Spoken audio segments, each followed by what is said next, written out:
Hey, welcome to Bears Banner. My name is Bernard Muhammad. Tonight we got Guy Moore and Jay Beasley, Keith Flournoy, and Mike is not going to be able to make it. Man, what's happening, fellas? Nada. What's going on? We've been off for a minute. Yeah, it's been a while since we talked Bears, right? We might be a little rusty, so deal with us. No, we ain't rusty. We ain't rusty. We got this. 2 weeks from today, Caleb Williams will be the Bears quarterback, and it starts a new era. So I'm excited. Yep. Yeah. Jay, I know a lot of people. We were just talking about it offline. I think they're kind of in their feelings, man. I see a whole lot of anti-Bears sentiments from Bears fans.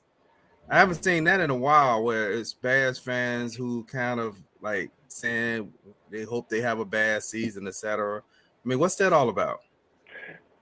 My thing is this. If you're a Bears fan, you roll with the Bears. We've been through this before. Kaylee now, Kyle Orton, who wasn't the first round draft pick, Mr. Trubisky. We've been through this. The bottom line is, hey, it is what it is. You either a Bears fan or you're not. So get on board. Everybody know I'm still a Justin Fields fan, but it's the timing of everything that's happened. You just gotta roll with it, because guess what? If the Bears didn't have the first pick in the draft, Justin Fields would still be here, and we wouldn't even be having this conversation about Caleb Williams. So, I mean, my thing is get over it. All I want is wins. I don't care what the name on the jersey is, what the number is. All I want is wins. I think the Steelers kidnapped Bernard. But you know what? And that's absolutely true. But see, you know what? Being a lifelong Bears fan, us watching football, a lot of us went our feelings about Justin Fields, but it was really brief. Not that we don't like him. We really like Justin Fields and would have loved to have seen him thrive in this offense. But we've seen this before. I mean, and then also we've seen like great players that have come here for some reason or another, be it just the way business is, statistically, whatever, they're out the door. You get mad, wax on, wax off. But look at this scenario too with Justin Fields. Just say we didn't have the number one pick, or we had a low first round pick and we keep Justin Fields. He's on his 4th year. So now you got to spend a whole season wondering, I hope he does good, because he could be, because to be quite honest with you, with the way the Bears do business, have done business in our lifetimes, Justin Fields would have had to go to the Super Bowl and win the Super Bowl to get that $25 million on that 5th year. That's my thought. But. Yeah, hey, guy, I think one of the issues the Bears face is they really don't have no. I should say they don't have no choice. They do have a choice, but they're in a situation where they can't afford to be the team that because people gonna go back to Mahomes. There's no way you can get around that. Right. So you can't be the team that come back and and say, okay, you just pass up another guy, and so they had to make this move because if this doesn't work out, and I'm not wishing it doesn't work out on them, right? It at least made sense of them drafting Caleb Williams, right? It's not a stretch. It's not like somebody like, let's find a diamond in the rough, or we drafting a guy ahead of his projection. In all reality, if Caleb had probably came out last year, he would have been. He would have been the number one pick last year. And see, that's my thing. What I was just telling Guy off screen, how you have to look at it as a fan and as a GM. If you want to be a GM, people say, I still go back to Patrick Mahomes. The Bears passed on Patrick Mahomes. Nobody knew Patrick Mahomes was going to be Patrick Mahomes in the NFL. And that's just the bottom line. Patrick Mahomes was the 5th rated quarterback in the 2017? Whatever year that was. He was the 5th rated quarterback in that draft. Then they passed on CJ Stroud. Well, guess what? We wasn't in the quarterback market last year. So we didn't pass on him. Because we wasn't looking for a quarterback. But now this year, because we got the number 1 pick, they had to do what they did. And I understand it. I didn't like it, but I'm on board with it because I know how to separate the fandom from the business side and the reality of the NFL. Yeah, because he's as good as he is, I was more sentimental about it, thinking that there was just some inkling. But then as I sat back and looked at the numbers, I'm like, okay, now what happens is this. Regardless of how much of a professional he is, if he's still here, now you're going to probably have the Bears either just have him linger, wondering about his contract, and at the end dropping him, or tell him at the end of the season, well, you know what? We're not going to exercise that 5th-year option. So, you have to look at what Poles is trying to do. Poles is trying to sort of totally reinvent the Bears and change the atmosphere, because the thing that we've never outside of Jay Cutler, but with the rest of the team was fair, but we've never really had that star quarterback. People could say Jim McMahon. Jim McMahon wasn't a star. The doggone defense was a star at 85 Bears. Jay Cutler was great. We've never really, quote unquote, had that star quarterback. And now what I think he's doing is he's trying to dispel that myth and, of course, put pieces in the right spots to whereas we have a team that's going to challenge for either playoff or go to a Super Bowl every year instead of this, we're great, we're bad, we're great, we're bad, we're bad, we're bad, we're great. So, Because Caleb Williams is coming into a situation where no rookie quarterback that I can think of in the NFL coming into with everything that he's got around him. Because he has 2 number 1 wide receivers. It's almost unheard of. As y'all know, I'm a wide receiver diva. But when I think about the Bears having – the last time I felt like the Bears had 2 number 1s, it was Willie Gault and Dennis McKinney. That goes back a long way. And then I can say they had Jeff Graham and they had Curtis Conway. We got DJ Ward and Keenan Allen. We talk about perennial 1,000 yards per year catches, yards per season. He's coming into a great situation. Yeah, when we had what's his name, Brandon Marshall and Alshon Jeffrey. Yeah, but the mix about that was Brandon is a combative receiver too. He's a diva. Yeah. You actually got 2 number 1s who not really going to be giving your quarterback an issue, right? And then Keenan Allen, you have a great route runner as well. Yep, absolutely. That's why I'm hoping. Well, we go through some of the draft, our projections, but I like what I saw Poles said, and he said recently that he was asked about the situation with the quarterback history, and he basically said, well, I can't really do nothing about what happened before me, but what I came to do here is pretty much paraphrasing, to make a difference and move the organization forward. And a lot of times when I'm seeing people talking, what I actually keep seeing is what I've said a lot. Us as Bears fans have contributed to the Bears mediocrity. Because in reality, we're people who didn't want any change, on 0 change. Actually, that's what the Bears normally would have done. Nothing. The Bears would have settled for, let's see how this year come, and if they won, if they won 9 or 10 games, they make a playoff. Then next following year, you win 5, right? It's not sustainable because you really haven't built the things what it takes to win in the NFL. What you got, guy? That's facts, man. Because here's the deal, man. I mean, we have to stop. I think people just need to stop getting in their feelings and be honest with the situation, because it's easy for us to criticize somebody when we're not in their shoes. But if you look at what Poles and as well as having Kevin Warren there, you're starting to see, how can I explain this? The Bears have run that organization like a business. Poles and Warren are trying to run this organization like a franchise. Like a football it's thing. Totally different, because guess what? You got Poles out there being the man. You don't have the guys as much as coming from upstairs trying to whisper in his ear like Ted Phillips and all that other stuff. Everybody has a role there, and they're being entrusted to do their roles. And the thing is, when you don't have that person over your shoulder, you're able to concentrate a little more. Just like I was telling you, Jay, off camera, Poles had 2 dog starters out of that last draft. So I'm looking at what Poles does, and it may be I may have a different type of philosophy, but I'm not going to disagree. Like, oh, okay, I would have done something different. But I'm with you on that because you've already come here and you've shown your propensity to be able to look at talent and get us some guys. And you got Stevenson and you got Wright. People say, okay, yeah, guys, I can't miss guys, but 2 dogs. I can't be mad, man. Let's just get this and let's just build this. We've torn it up somewhat. Let's kind of rebuild it and get some dubs.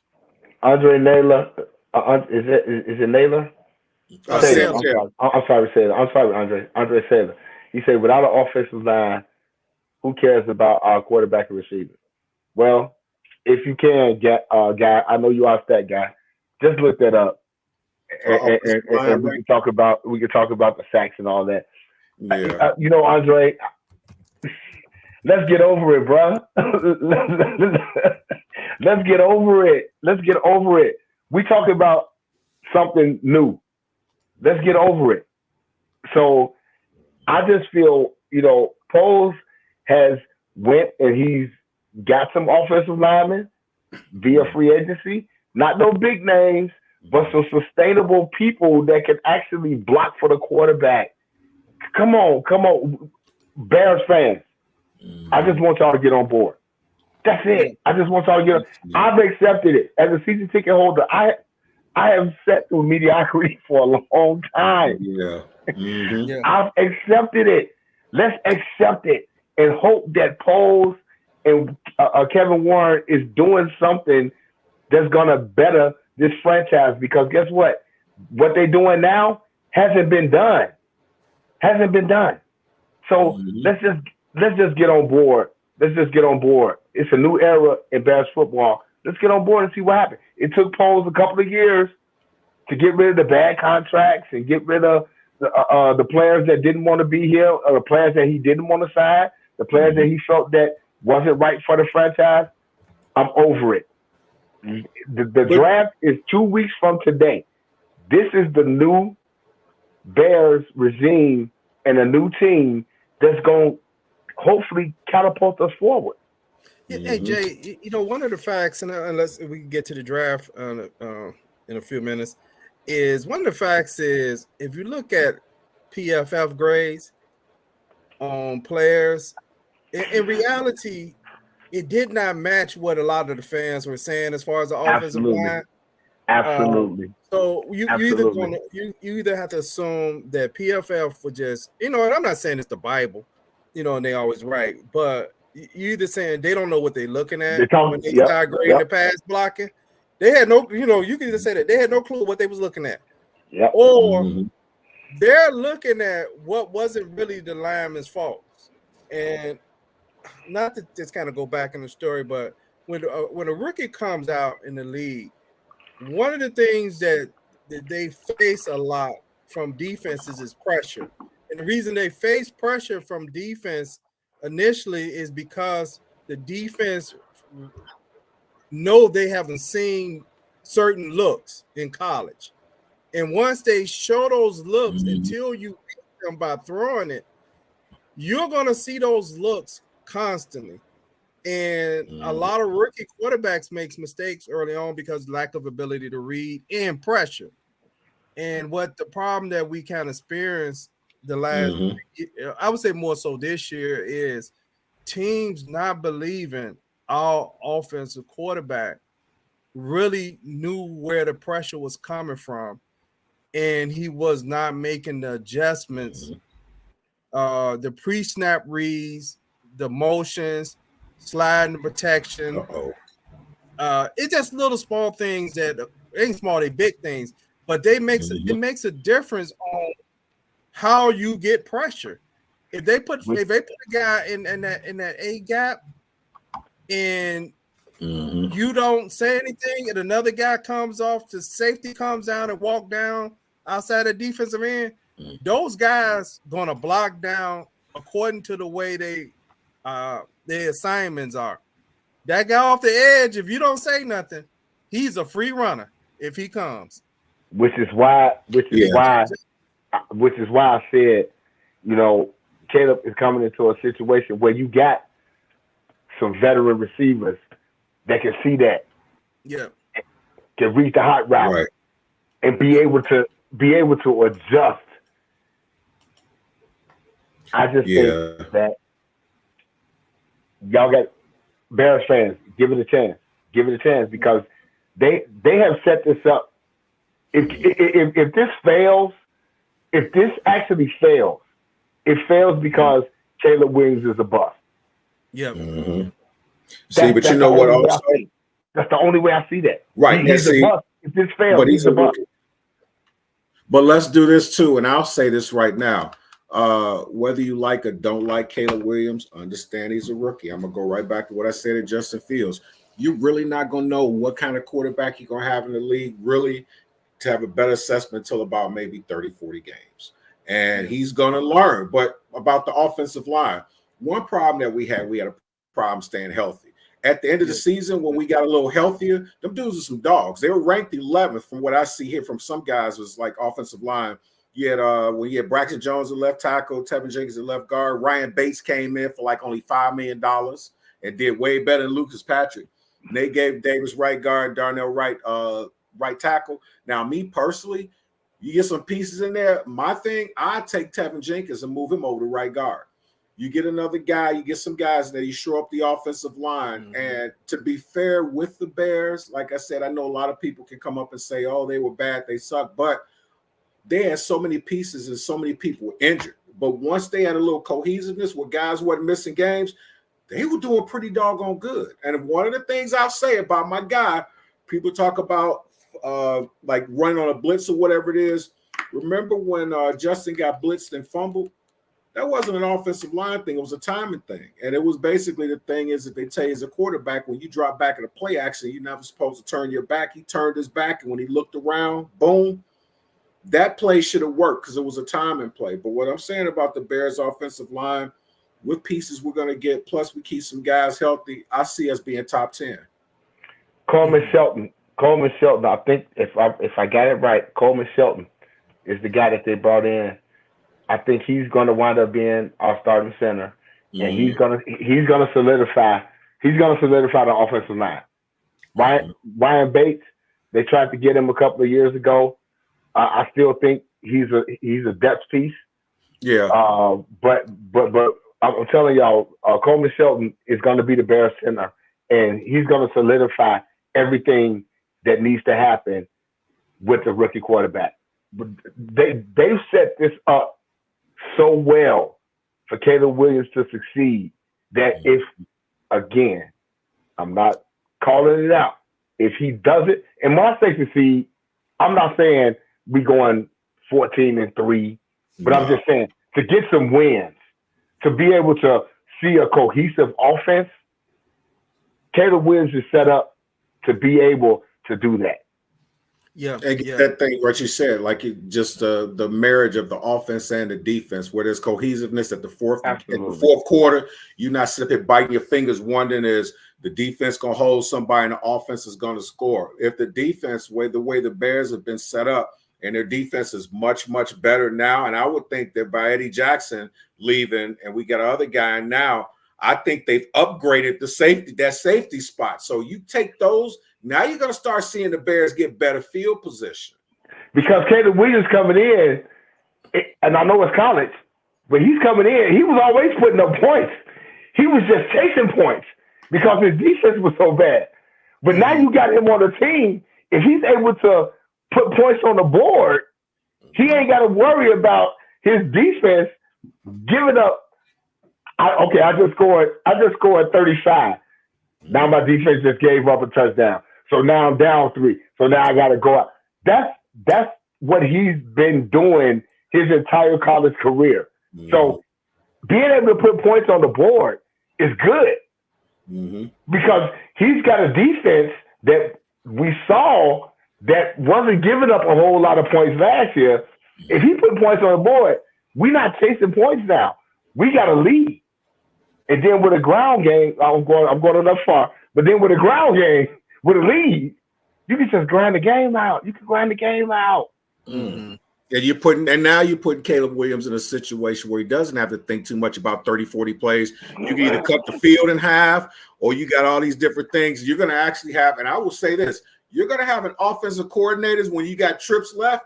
You won't see this guy go this way, this guy on top of him, this guy on him.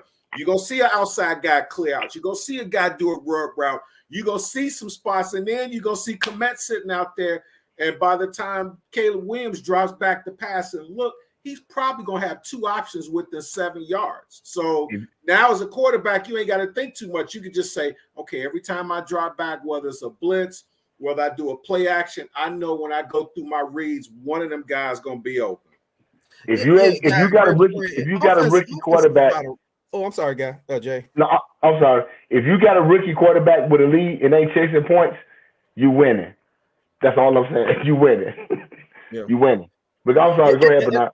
Yeah, and I know that historically number one draft picks have not probably panned out, and this not the same circumstance. And totally different. I don't think we've ever seen anything like this before. Yeah, where unfortunately, I mean, let me just be fair. Unfortunately, Justin Fields won't play in this position, but it's not really about him. It's about the potential of the person that you're about to draft. Well, offense is also about rhythm. It ain't always about can you hit the big bomb. It's about sometimes one of the most innovative thing that probably happened to the NFL probably in the last 35 years was a short passing game.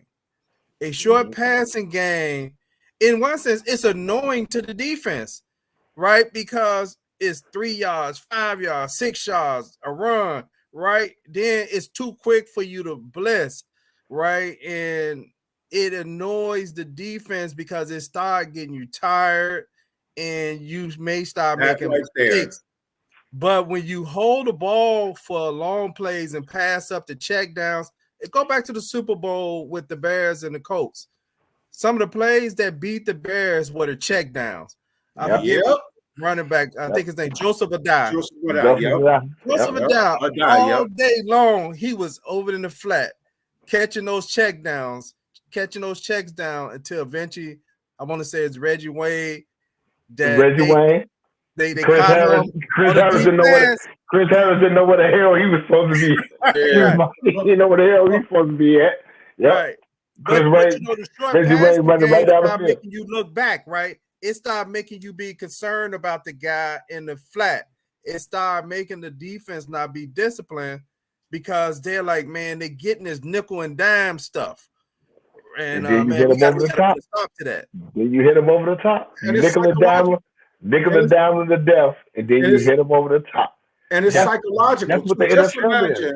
Just imagine you a defense, you get a turnover and you on their 30-yard line, and the offense comes out and score. Man, the defense is so amped because now they're like 30. Let's get them on a 25. Now they got a competition thing, and when you feel like that, you're not tired no more. But you tired as heck when you got an offense that go all the way down the field, get to the red zone, decide to go for it at fourth down and miss. Now the defense got to stay out there and gas. But let me ask y'all a question. In the modern times, I say within the last 25, 30 years, have we ever seen a number one quarterback come to a caliber team as this? Because if you look at the Bears, what they've got pieces now. They actually are just a couple pieces away from actually being a really good football team. But have you ever seen a number one quarterback come in a situation where the quarterback walks in, he got dog receivers, he got dog running backs. It says, well, if Caleb gets hurt, our backup quarterback sucks. Well, you know what? Here's the thing. With what's his name? And I just had his name off the top of my head. Tyson Bagent. Yeah, Tyson Bagent. His only problem was he didn't have the arm, and Getsy was trying to make him throw these long passes. I think with Waldron's in more of a control type offense where I think he's more adept at understanding that this dude ain't going to throw no 30-yard pass, but I bet you if I give him 10 straight 9-yard passes, he'll hit them all. And that's the philosophy. It's the philosophy. Fans. Andre, don't put the cart before the horse, bro. Come on, man. Come on. Don't put the cart before the horse. But you gotta understand it too, though, man. There's guys out there that's gonna be either free agent or they about to be free agents. I'm gonna throw a name out there, not that the Bears will get. You got Ryan Tannehill out there. You got some vets that's gonna be out there or out there now that you don't even have to worry about the backup right now because you're trying to get through the draft. It's April. It's April. Whoever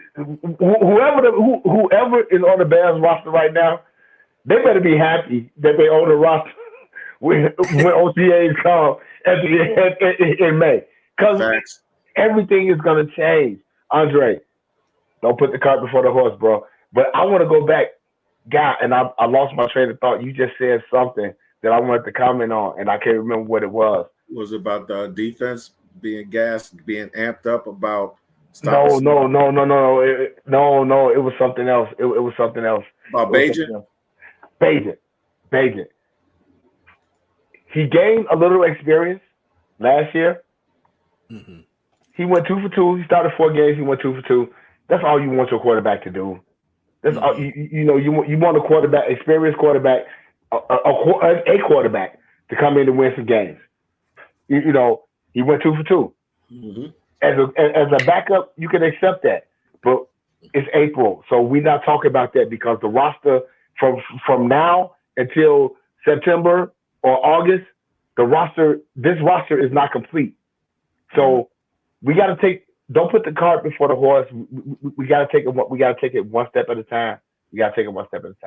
And I'd rather us take our time and get it right. You know what? Right. Tyson Bagent, you know what I was saying about Tyson Bagent? Remind me of. Remember, was it Steve DeBerg? It was one of them guys who was a second-string quarterback. He wasn't no lights-out quarterback. He wasn't no superstar quarterback. He was a good second. And just like our guy, was it Sean King with Tampa Bay, whatever it was, they would come in when a quarterback would get hurt.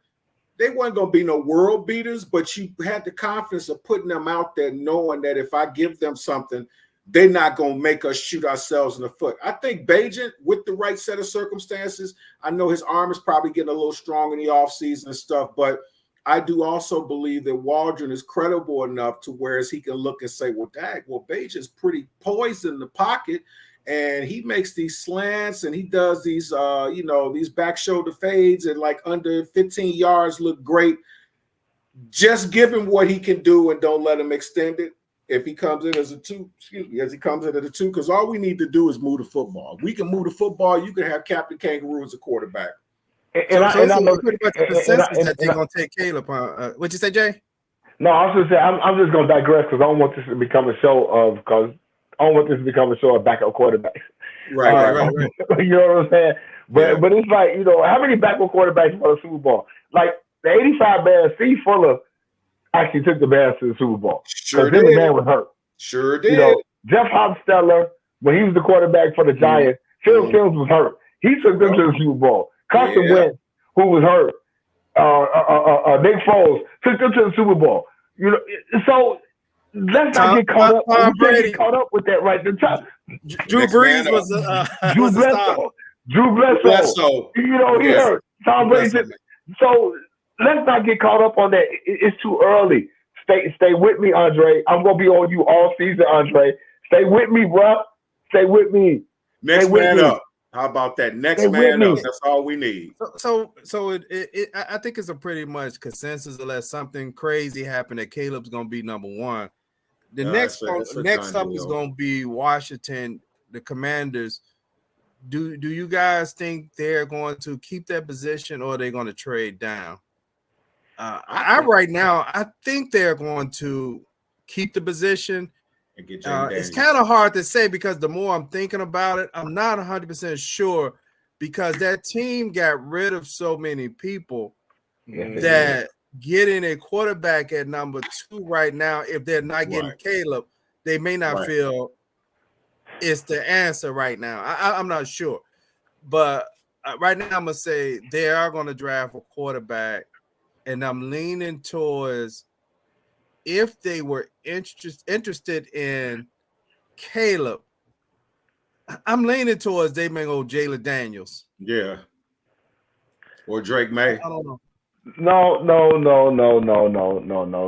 You don't think so? I can go ahead and fast forward this. Marvin Harrison Jr.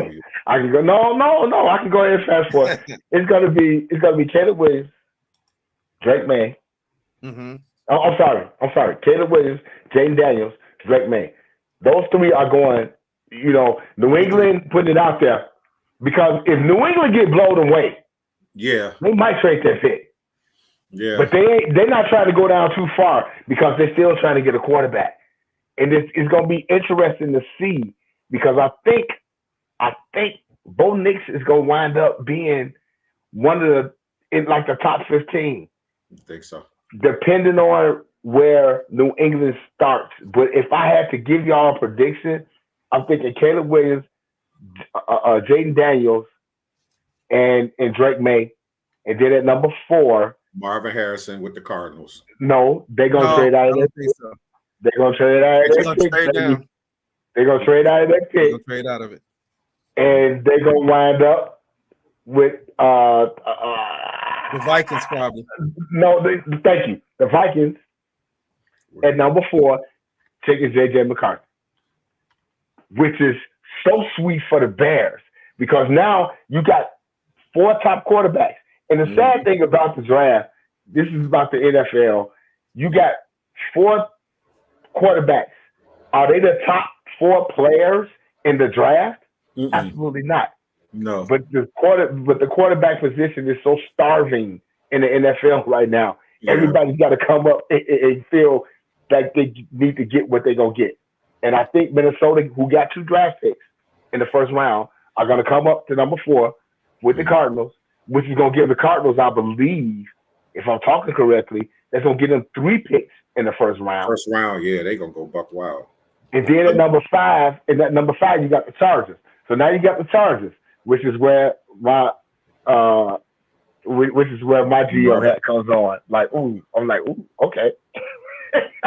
I give y'all my number 9, and I can trade up. Is he in Washington? The best wide receiver in the draft. I can get the best wide receiver in the draft at number 5 with Marvin Harrison. But hold on, Jay. Number 5 is the Giants. Number 6 are the Giants. 6. No, the Giants are 6. Giants are 6. The Chargers are 5. The Chargers are number 5, right? Hey, let me ask y'all a question. Let's look at. I mean, not to say that you guys will kind of remember it, but compare LSU's schedule to USC. Okay. Now, with that being said, Jaden Daniels had like a 208 rating, I think it was 40 touchdowns and like 4 receptions. Right. No, that's not right. That's the wrong one. Yeah, that's not right. But I understand everybody's fanboying, but what if the Bears did select? I know they're not, because like I said, I had a guy that I work with that actually worked at Hallis Hall. He ended up leaving. He actually left the company like a week or so ago. But I sat down with him about a month ago, and he just ran it down to me, and it dropped exactly the way that they said. But what if just some way of osmosis that they don't get Caleb Williams and they get Jaden Daniels? Would you be okay with that? No. You wouldn't? No, okay. I wouldn't. Because to me, you don't trade Justin Fields if you're not drafting Caleb Williams. That's just my personal opinion. Yes. You trade away Justin Fields and then you don't take Caleb Williams, then that's a scratch. That's a notch on your belt that I'm not trying to see. I'm not trying to see that. Right, I hear you. So to go back to the draft, with those 4 quarterbacks taken off the board at number 5 with the Chargers, if I want to get jiggy, I can trade that pick, but do I at what cost? And to move up to number 5 from number 9, if the Chargers want to be bogus and be like, no, we need this, we can swap ones, which the Chargers will go from 5 to 9. But they want and a number 2 next year. But the Bears got 2 number 1 2s. The Bears got 2 2s next year. Yeah. And the only reason I wouldn't do it as if they want my first and both 2s next year. I wouldn't do that. I wouldn't do that because the way it's falling at number 9, I can still get my boy who I want, and I'm talking about just a trade with the Marvin Harrison thing. But if we can stay at number 9 and get Rome Odunze, yeah, pull the trigger. Pull the trigger, baby. I'm so cool with that. Well, what if through some way or another, Marvin Harrison and Rome Odunze are gone? Now you got Malik Neighbors out there. You got Joe Alt, the offensive tackle from Notre Dame. You got Dallas Turner. Malik Neighbors is probably going to be the first wide receiver off the board. You think so? I have Malik Neighbors going to the Chargers at 5. Without a trade, absolutely. Absolutely. Okay. Yes. And I have Joe Alt. Hey, what's up, Plank? How you doing, man? What's up, fellas? How you doing? Sorry I'm late. That's all right. You here. That's all that matters, brother. I got Joe Alt. I got Joe at number 7. No, I got him at number 6 going to the Giants. I got the Giants. 7. The Giants offensive line. They're not going to address the quarterback situation, but I do think they need to address the offensive line. They've had a bad line for a while. They got no wide receivers either, though. They don't have a receiver. They got no wide receivers either. Real quick, because we got to give the draft next year for a quarterback. They need to solidify their line. So I think they may go Joe Alt at 6. And the Titans, I got to come back to them. What you have, Plank? Hey, how many quarterbacks y'all done already talked about? I mean, what's the order of the quarterbacks going? FOMO. So you got 4 quarterbacks going in the top 10. That's what a trade. Yeah, that's a trade. But that's what a trade. That's what a trade. You got JJ going number 4. I got 4 going to 10 regardless. Going to the Vikings. You know what I had? Like, say for instance, you got Vikings making a trade, and that makes sense. But without a trade, Caleb's 1. I'd probably say Jaden Daniels is 2. For Washington, I think Drake May's going to New England. I think Marvin Harrison go to Arizona. That's without a trade. Malik Neighbors, the Chargers. McCarthy's probably going to go to the Giants. Joe Alt with Tennessee. I got Dallas Turner going to the Falcons. I got Rome Odunze coming to us, and then I got probably. I was thinking maybe if the Jets are in line for a tight end, I go with Brock Bowers.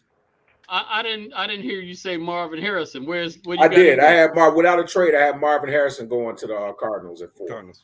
Okay, but that's just without a trade. But with a trade, this whole thing may be completely different by the time we get to because the draft doesn't start until number 4.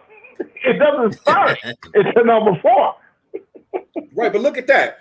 I don't know who the Facebook user is, and I think you got to log in so we can see a name. But he or she says Poles couldn't let that happen. But if they decided not to get Caleb, they could make a crafty trade down like San Francisco did in 2017. No, it's not going to happen. It's not going to happen. It's too much. It's too many gems. Fans. Now, you know what? Let me criticize that trade right quick. They passed on Patrick Mahomes because they thought Jimmy G was a better quarterback than all the people coming out to the draft. If you think about it, San Francisco passed on all the quarterbacks in the draft and went with Jimmy G. But here's the stretch. And San Francisco got Trey Lance too, so San Francisco don't know what they're doing on quarterbacks either. See, but I remember that. But the thing about San Francisco, I ain't mad about is they're not scared to pull the trigger. They're not scared to pull the trigger. Because they're like, okay, we gonna draft Trey Lance. We gonna give up all this draft capital and trade Trey Lance. 2 years later, guess what? We just drafted Mr. Irrelevant.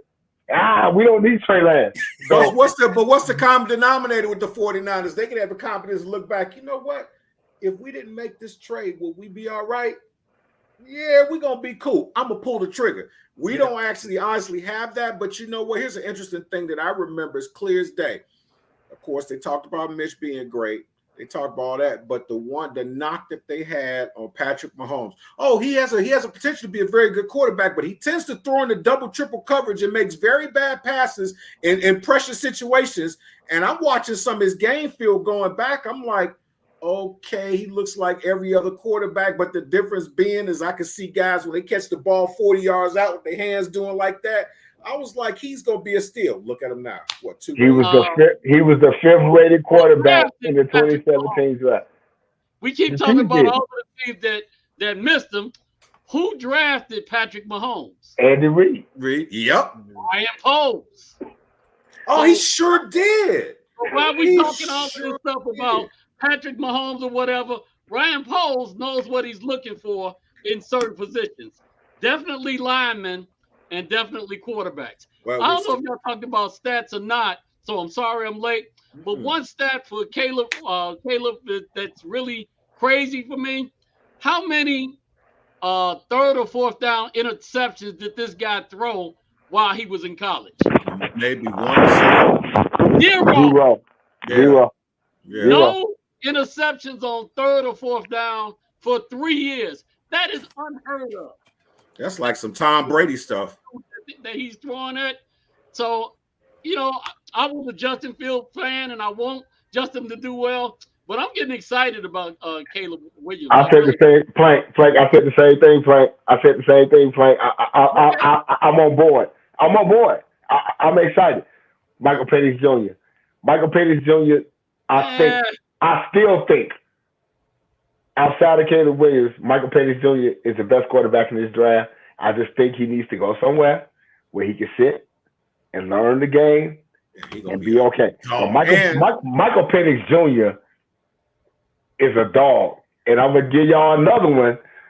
And y'all can say it's 2024. In a couple of years, y'all going to say, damn, Jay said Spencer Rattler from South Carolina. Spencer Rattler is going to be a good quarterback in the NFL. Ain't he the guy that replaced Caleb Williams at Oklahoma? Yes. Yeah. Okay. Spencer Rattler is going to be a good quarterback in the NFL. Yeah. Spencer Rattler. Okay, we get excited about draft time and all these quarterbacks. This time next year, how many quarterbacks you think are we going to talk about that actually ended up being what we expected them to be? Probably none of them. Probably a handful. Maybe 3 or 4. I think Caleb Williams is going to be successful, if nothing else, but the infrastructure that the Bears are putting them in. Usually when you get a number 1 draft choice, they go into a team that won 1 game the last 7 years. That's what we talked about. We got all pros, we got offensive, we got 2 tight ends that are legit. We've actually got a new offensive coordinator. You haven't heard about me be excited about Chicago Bears.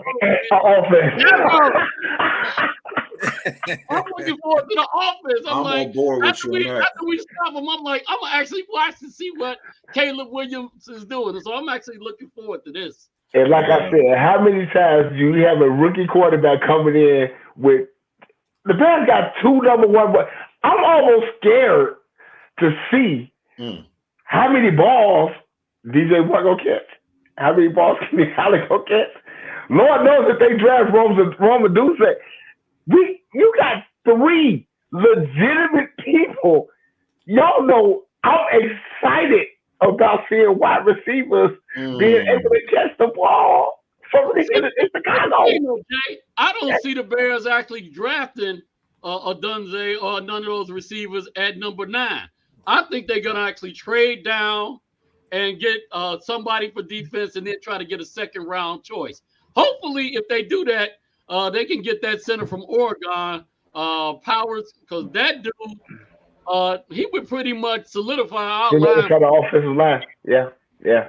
I'm hoping that I wouldn't be upset with that being what we come away with. So what you bring that up, Plank? What do y'all think? I mean, I know my desire is a Dunze too, but what do we think beyond what we feel that the Bears are going to do at 9? Let's take the scenario that all those receivers are gone. What are the Bears? What y'all think the Bears are going to do at 9? Are they going to go offense? Are they going to go defense? Are they going to go defensive end? Are they going to go offensive tackle? What do y'all think going to happen if those? I got one real quick. I'm gonna make mine real quick. If those 2 receivers are gone, this is my thought. I could be wrong. Depends. If Malik Neighbors is there, he's going. If he, I mean, not if I'm talking about Dallas Turner. If Dallas Turner's there, he's coming. If he ain't, it's gonna be late to Latu. I think the Bears are going to trade back from 9 to maybe 13, 14. Get one of those defensive ends, maybe Chop Robinson or whatever other defensive ends that's left. Hopefully, they get a second round draft choice so they can actually fill that void and get a starter out of the second round. If that happens, that puts the Bears in great playoff position going forward for the next couple of years. What you got, Jay? To me, I don't want to see I understand the value of trading out the number 9 pick, but because this franchise is in the state that it's in, I need everything I draft to be a star. I need everything. I need a star. So I want the best player available at number 9. I got you. I can roll with that. We're a starving franchise. We need everything. Yeah. So the Bears got, I think I told Bernard this a couple of weeks ago, like the Bears got 4 picks in the draft. I need all 4 of them to be on offense. I need all 4 of them. Quarterback, wide receiver, lineman, wide receiver. Because if you look at our wide receiver room, outside of Keenan Allen and DJ Moore, who we talking about? Tyler Scott, Velus Jones. Who else? We ain't talking about nothing. I need everything. If you go surround Caleb Williams with support, everything with the 4 picks that we got, bar any trades, I need everything to be on offense. Everything. So that means Rome Odunze, who is a game changer, add him to this mix because Keenan Allen is 31 years old. Last year, his contract. Are you going to extend him? You going to let him walk? He a 1-year rental. You got DJ Moore, who's got a couple of years left on his extension. Replenish. So if Rome Odunze is at number 9, outside of any trades, if he's at number 9, you take him because you got him. Who I don't like to talk. Y'all know I don't like to talk about contracts, but now you got him first round, 4 years, 5th-year option. He's under control with the quarterback, 4 years, 5th-year option. Put it there. I'll take that all day long. Here's my problem with the mindset. Okay, we're talking about. Of course, we get excited about the Bears. Of course, we get excited about drafting, but if you think about it in the history of the draft, especially the last 10, 15 years, the failure rate is about 65%.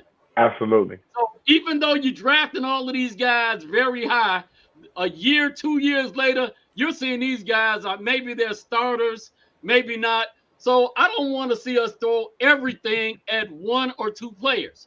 I would rather get to the second round and get some other picks. Let's think about this.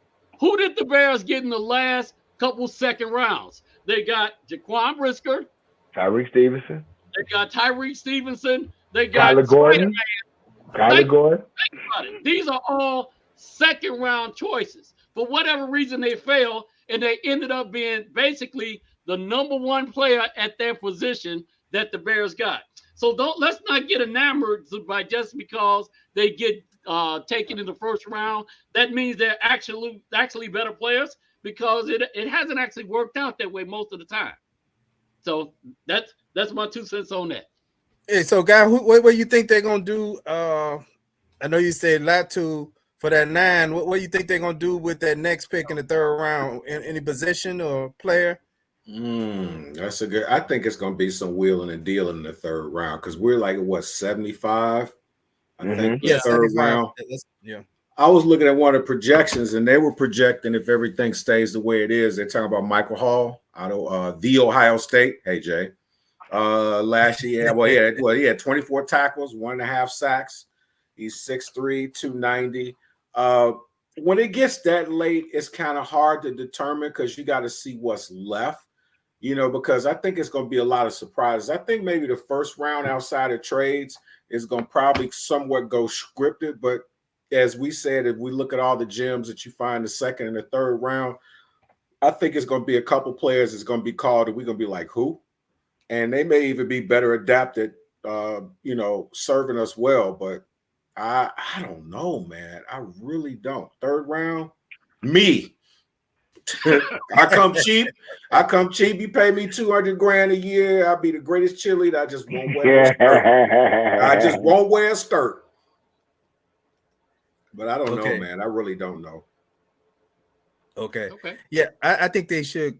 I don't have any player in mind, but I think this is where they go defense. Yeah. And you either get some depth in the secondary, especially if somebody fall that you might have been head on your board a little higher that you thought maybe was going to go in the second, that's still there in the third. I know that's pretty low in the third, but you either go with some depth in the secondary or you go, you go with another offensive lineman if you have to, because you still need depth there, right? Because you got some questionable guys, and not that this guy you got is going to replace them, but I still be concerned about Nate Davis. I wasn't confident that he really wanted to play football more so than his ability to play. Right. Oh, another caveat. Guess who's talking about coming out of retirement? We're not going to entertain that. We're not going to entertain that discussion right now. I'm sorry. When I said it, I thought it was like Snopes. You know that doggone Snopes where they do that thing they do where it's like a parody. I'm laughing. I have to look. I'm like, for real? But another thing is Jalen Johnson is changing to number one. Yeah, I know. That's a whole other story. I had to do it, man. I had to put it out there. It is the news. Talk about the Bears defense. They've got high-level defensive players at all three levels. What that's going to do is put a lot of pressure on Jack Sanborn, because now Jack Sanborn he's a good player, but he's definitely the weak link when we start looking at the linebackers. He's the weak link in his game. The defensive line. So I'm thinking the Bears are going to try. They might end up trying to go for Johnny Newton from University of Illinois. But he would be definitely an upgrade. He's a dog. He's gonna. Okay, you talking about the defensive tackle? Oh yeah. He's the first rounder. He's going in the first round. He's going in the first. He's going in the first round. Scenario. That's where they trade back from 9, get maybe 13, and try to get in the second round. So if you look at the value of that, you get another defensive player, so you fortify your defense, your pass rush, and you still be able to get an offensive player. Hopefully, that center position. In my mind, that's my dream draft. That's why I love you guys, because we all think it's so differently, but we thinking about the betterment of the team. Yeah. Because I'm thinking about Newton, who could be great, but at the same time, I'm like, okay, you just drafted Pickens and what's the other kid name? The defensive tackles that they just drafted. And I'm looking at if you say it again, Dexter. Yeah. So if you trade back, now I'm still Javon Dexter. I'm still looking at offense because the defense me still looking at the wide receivers that's going to be available. So trade back. And I can still fulfill the defensive line and possibly a wide receiver, because I still feel like I need a wide receiver because I got Keenan Allen, I got DJ Moore. After that, who I got? I got Tyler Scott, December Wester. I need somebody legitimate in that 3 spot. So this draft is so wide receiver heavy. I like Brendan Rice. I really, really like Brendan Rice. And because he played with Caleb Williams at USC, that might be a smooth transition. If you give us 1/10 of what his daddy did, that means he's So, the kid from I think it's Texas, Xavier Worthy, who everybody talking about, he's gonna be a first rounder because he ran a 4.2. Possibility, but he gonna be there. It's a lot of wide receivers in this draft. So even if the Bears trade back, I still feel like with the trade back, with one of those picks that they received, if they do trade back, we still need to get a wide receiver because Kenny Allen, again, like I say, in the last year's contract, DJ Moore, he got a couple of years left, but we try to get some sustainability. Sustainability is key if you're going to do this with Caleb Williams. Question, Jay. What position did you play? Wide receiver. Okay. That's where we go. I saw Jerry Rice catch 7 passes yesterday. He's still better than his son. Hey,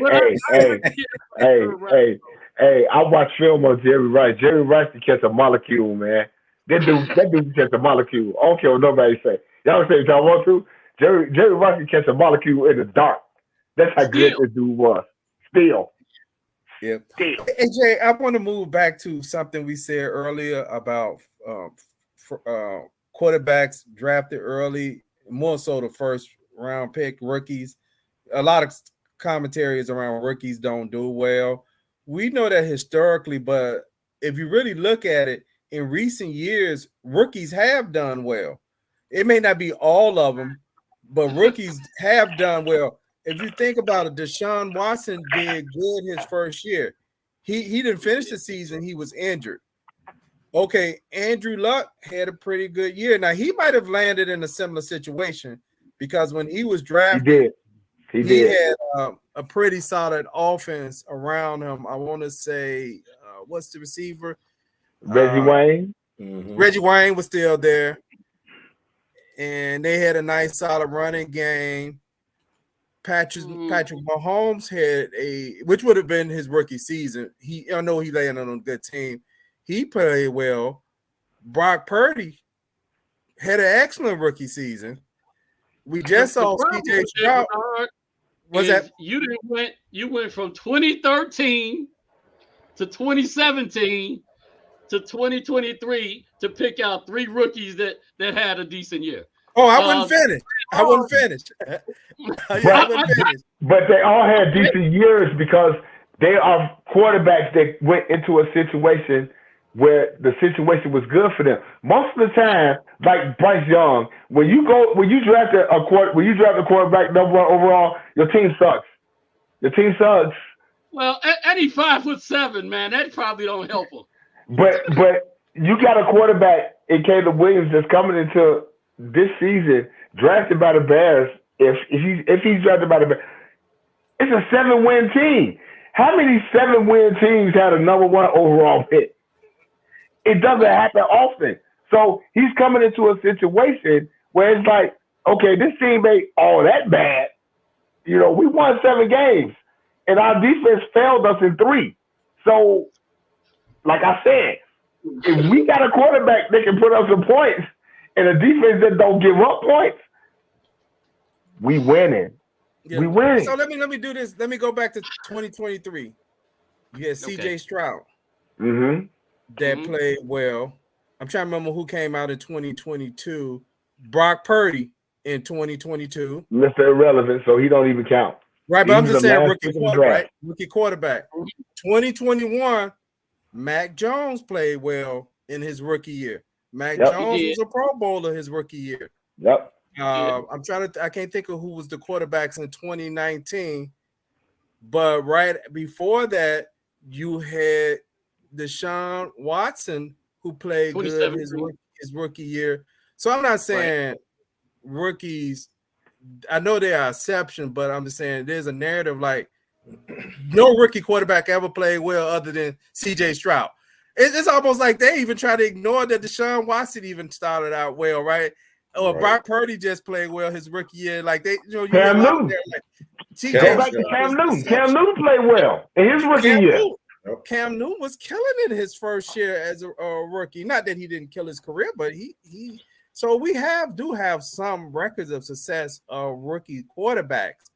You know, where then you have some rookie quarterbacks who come out the gate playing well, right? And then they kind of hit a roadblock. But I think because a lot of us is being emotional about what had happened, we're projecting that Caleb is just going to be a bomb right out game one, and he's going. I mean, I see people like he's going to be a bust. Like, man, he better have some good games. I'm gonna tell y'all, after studying the film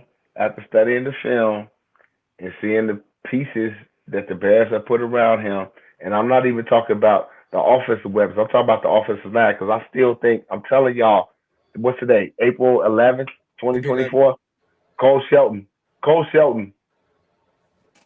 is gonna be the starting center, and he's gonna solidify this offensive line.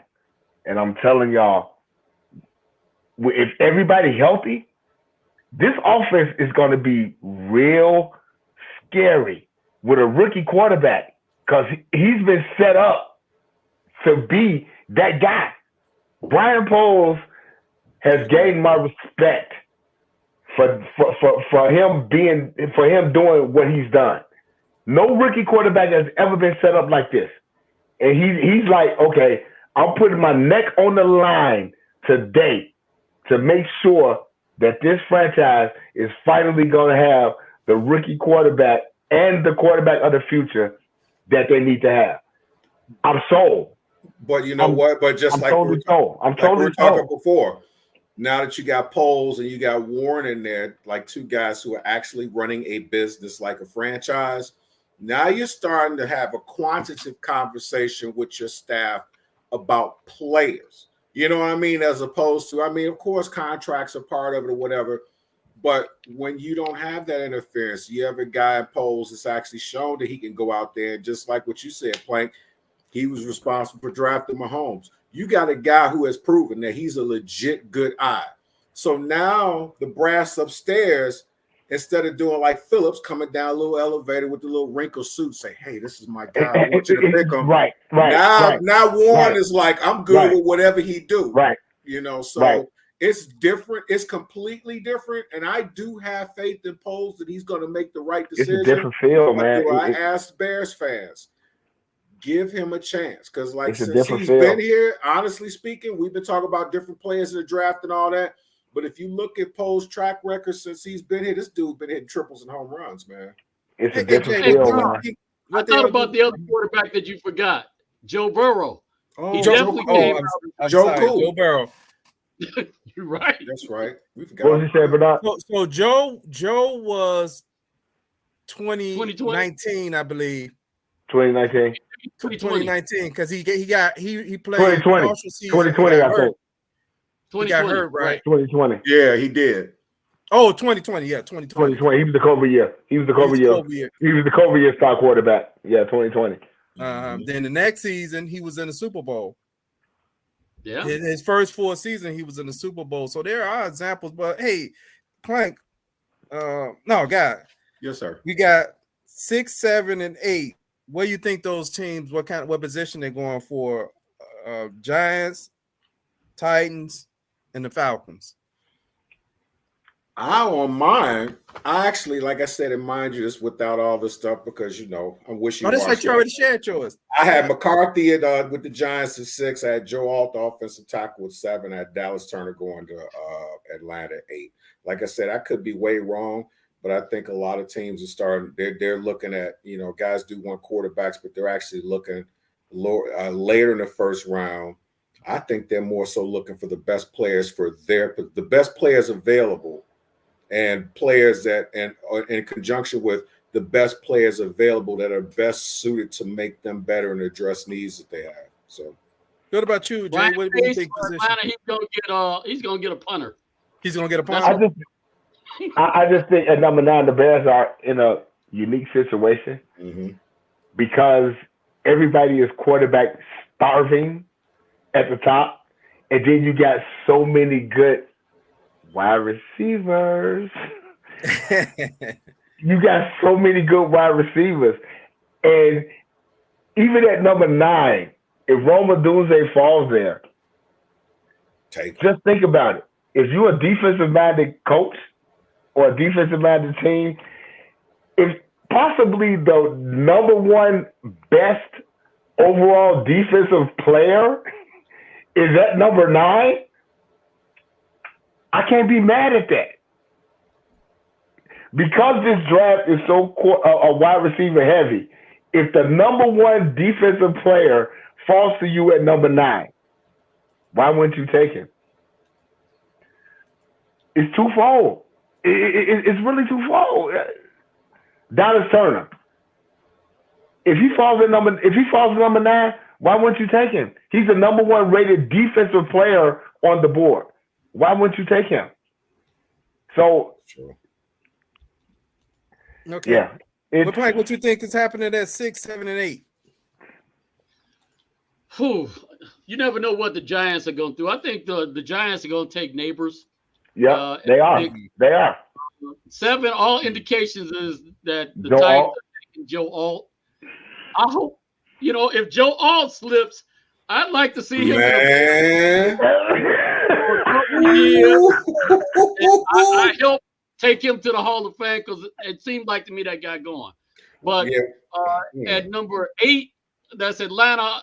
As I'm saying, Ryan Pace is going to make a draft choice. He's going to draft a punter or something crazy like that because he's not really good at drafting. And he going to continue to mess stuff up as well. So, I don't know who's going to go. I think they're going to get all the receivers. You can't take everybody on offense. Somebody got to be on the other side to kind of stop some of this offensive, overdraft, if you will. So even if they get all of the quarterbacks and all the wide receivers, next thing you're going to see is a couple guys on defense saying, okay, let's bring them down. And if you actually look at the Bears, we are well constructed to take care of all those offensive line, of all those wide receivers. Could you imagine? We got slot corners that are ridiculously athletic and Kyler Gordon. I'm looking forward to that. And Jay, don't think I'm gonna let you go talking about the Bears defense let us down for 3 games. That's kind of crazy. But they did. Okay, I got a brain freeze right now because I just in my mind thought about if Joe Alt actually dropped to the Bears, we'd have an all Irish offensive line. You have Wright as McMean, Jenkins McNasty, and all McFilthy. And you have 3 of the meanest offensive linemen. Man, we'd be sitting up there like, this is so beautiful, man. Just seeing dudes getting slung around like rag dolls. I could probably get about 400 yards for the season with them 3 dudes, man. But it's gonna be interesting, man. It's gonna be interesting just to see how this whole thing play out, because I still think the draft doesn't really start until the number 4 pick. It doesn't really start until number 4 pick. If everything throughout the season and the off season stays the same, you got 1, 2, 3. We got 3 quarterbacks going at 1, 2, 3. At number 4, that's when the game starts, and it's so fun. It ain't nothing. As an NFL fan, you should be excited, no matter who your team is, just to see how this is gonna all shake out, man. Because this is gonna be a bombard of situations and players and things that just happen. You be like, oh my God, I didn't see that happen. So, but I still feel like the Vikings, the Bears already control the draft. We already know that. It's been all off season. The Bears control this entire draft. But after number 1, the Vikings control this entire draft because they are going to be the ones that say, like, okay, we move it here. Now everybody else got to scramble for what they need. Yeah, because I still believe, Jay, that the Vikings are going to trade with the Cardinals. I do think that is a high possibility that they might do that. And I'm not totally sold that the Chargers is going to stay where they're at either. I'm not totally convinced of that because they done got rid of so many people. It makes me feel like they're rebuilding. They rebuilding exactly.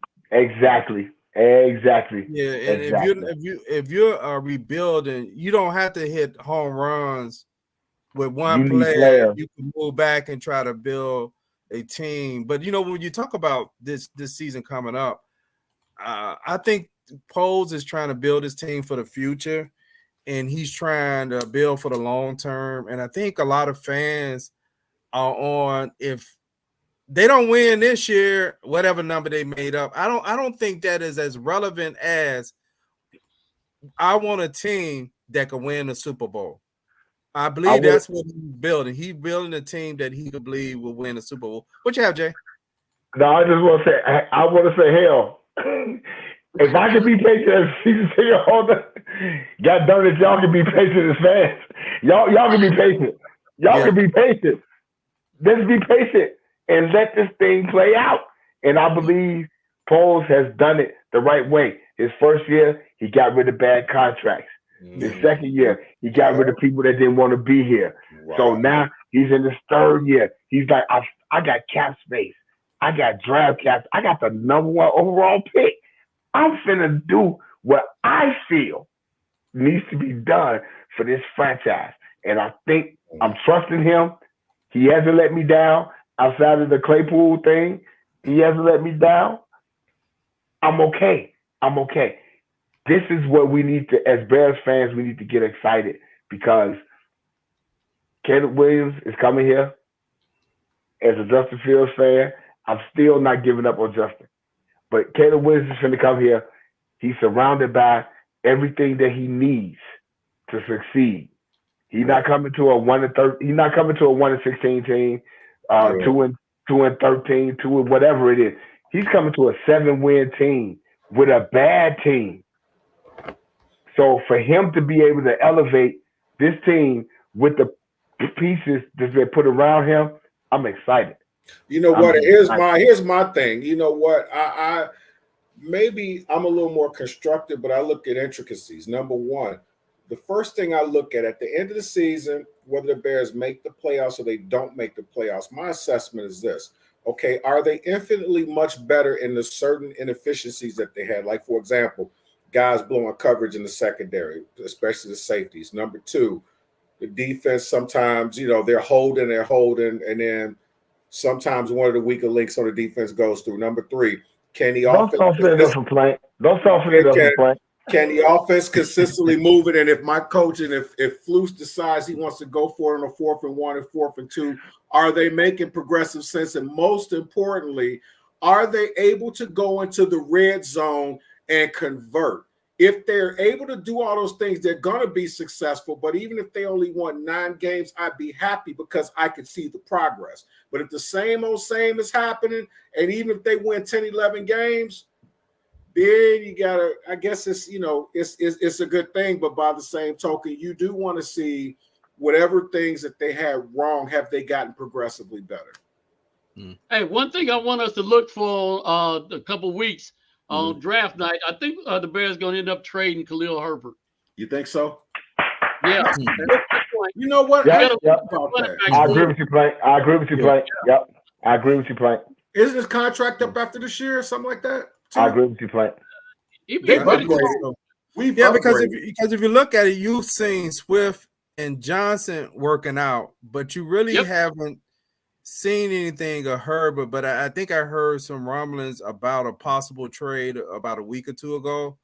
I can't remember what team it was, but they're supposed to be Dallas too. Okay. 4th round for Khalil Herbert, I would. Did y'all hear the news too?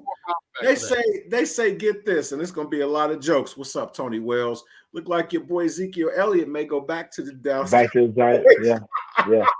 But I did, but Plank, I did see. But Plank, I did see. What you got, Jay? No, Plank, I did see. I can totally agree with you that I can see that move. And Bernard, the rumblings I heard was possibly the Dallas for a 6th round pick is what I heard, possibly. So that I'm glad you brought that up, Plank, because that could be because with Roschon Johnson and the signing of DeAndre Swift. Yeah, Swift. He had a last year's contract. We really don't need it.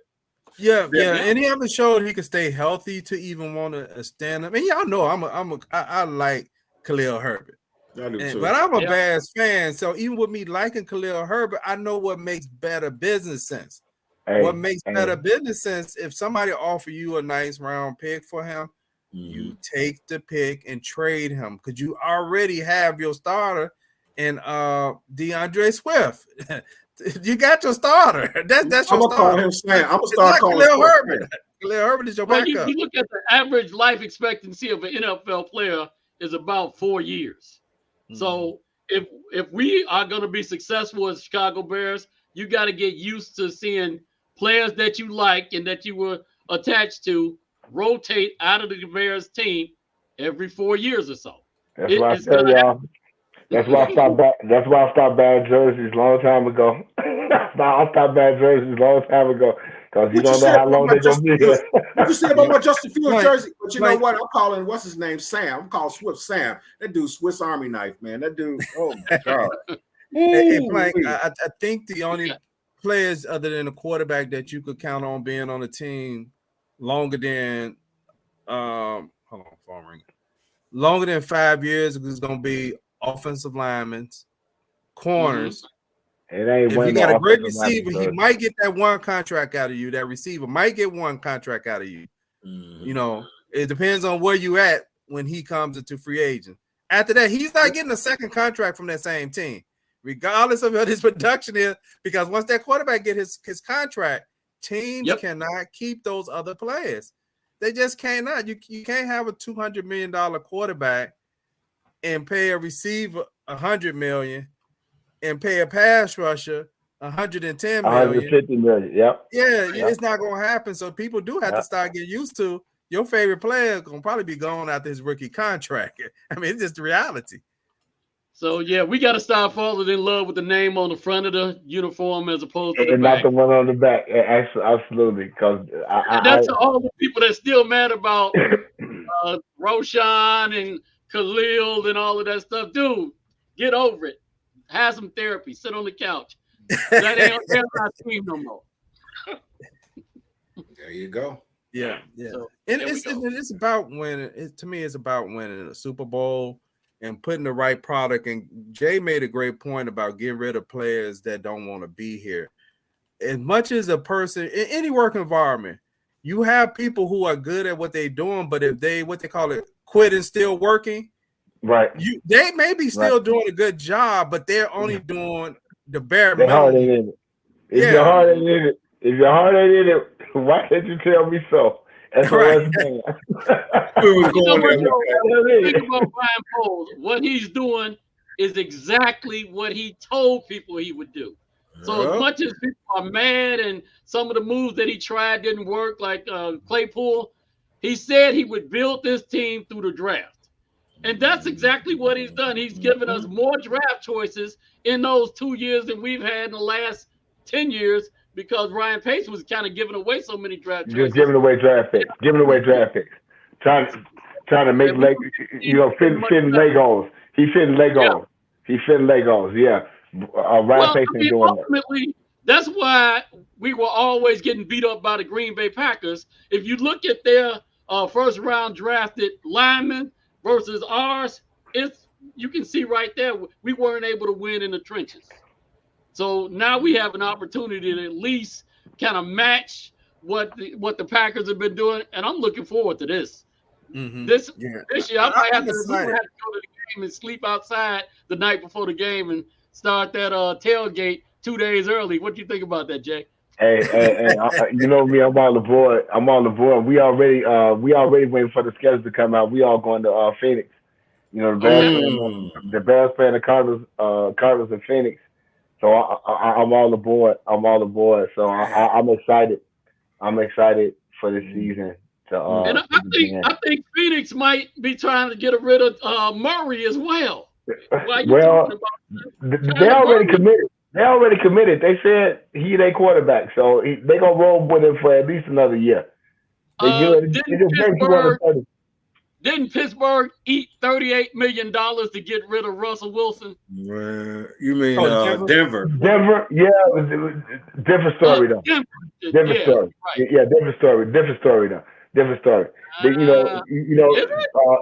Arizona got a new coach, so he coming in and like, okay, this is what we got. We got the number 4 pick, which is why I think they're gonna wind up trading back. As bad as they need a wide receiver, I think they're gonna wind up trading back because if they trade back, if I remember, they're gonna have 3 first round. They got a boatload. draft capital. So they're gonna make it do what they do, and I think they're gonna roll with Kyler Murray, which I'm happy with. They roll with him for another year, and I'm hoping that when we go down there, we can beat up on them and have a good time. So yeah, they going to. It's like they're going to food for less with a whole bag full of pennies. First year was a good year, actually. Yeah, it was. By a rookie standard, it actually was a good year. I mean, Kyler's issue has probably been more of not being able to stay healthy. Injury, yeah, it's been about injury for him. It's been about injury. Yeah, because if you look at him statistically, Kyler Murray probably averages about 3,800 yards every year that he's played a full season, and I think somewhere near, I don't have the numbers in front of me, somewhere between 28, 30. And I'm not saying he's a great quarterback or anything, but I'm just saying. Guess what? When you say but the money they spend them, they may not be ready to quit on him at this point, right? When you say 3,800 yards a season, I'm like, damn, when the Bears quarterback do that? We did, but he cussed the coach out. He cussed the coach. One of the guys cuts the coach out. Oh yeah, man. But yeah, you're right. I just think that it's more important that we get this right, man. I mean, we build it the right way.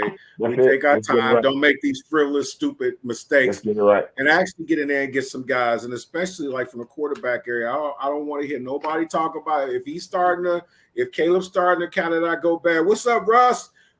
If he's not doing all that great, I don't want people to jump on. Remember, he's a rookie. It's gonna take some time. He didn't ask to be the number one pick. He's being put into a situation. Yeah, he's got pieces around, but it's gonna take him some time. Just be patient, man. Trust the process. So far, Poles has done good by us, and I expect some pretty good things from us, like in the next couple of years. And I said, my last thing I would say, I'm gonna get quick a shout out. Beat guy, you just said trust the process. Dr. Quick has always told us trust the process. Trust the process. Yeah, that's all I got. Trust the process. All I got too. Yeah. Because impatient and not trusting the process is what, to me, got that team in 2018 to a playoff that most of us thought wasn't ready. But it actually aborted the future because they gave up too much. They aborted their future by trying to cash in too early. And it actually doomed that team. If they had been patient, they would have kept some of them first-round picks. They threw all their cards on the table for its situation wasn't totally right. So it kind of messed them up where I always say this with Nagy. If his record had been in reverse, he would have got extended. Yeah, he started out with a 5 and I think his last season they won 5 games, whatever it was. If he had started out with 5 victories, then go 8-8, 8-8, and 12-4, you getting extended. But when you start 12-4, go 8-8, 8-8, then win 5, you're getting fired. Mm-hmm. Yeah, I agree with you. I know we didn't win a little while tonight, but it's been a little while since we talked. Y'all got anything else y'all want to cover before we close out for the night? No, I'm good. Okay. I'm good. Y'all all good? Okay, yep. I see Russ got a couple of points down here. Russ said we need an edge rusher. He said tighten up that defensive end. Those some great points, Russ. Okay, hey, thank y'all for tuning in. Did Russ play defensive end? I think he did. That's why you said that. All these guys are asking for the same position they played. Hey, don't be mad at us. Don't be mad at us. It is what it is. I was asking for a pitcher, man, so I knew something. If you off the wide receiver, I ain't never off the wide receivers, Coach. I need playmakers. Look, period. I will leave y'all with this. I was a real shy dude, and I asked my dad, I'm like, you know what? When I was a kid, I don't know how to talk to girls. I'm afraid. My dad gave me some advice that went way beyond that. He said, first and foremost, son, let me tell you this. It's better to be told no than to assume so. And now I got 2 kids. Yay.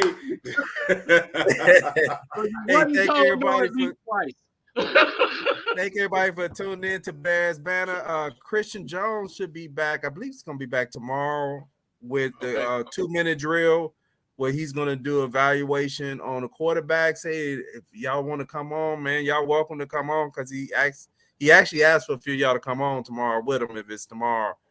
You know, so well, if I'm available, I'm gonna try to make it. If I'm available, I'm gonna try to make it. Yep, okay. I am too. Hey, so until next time, peace. Peace.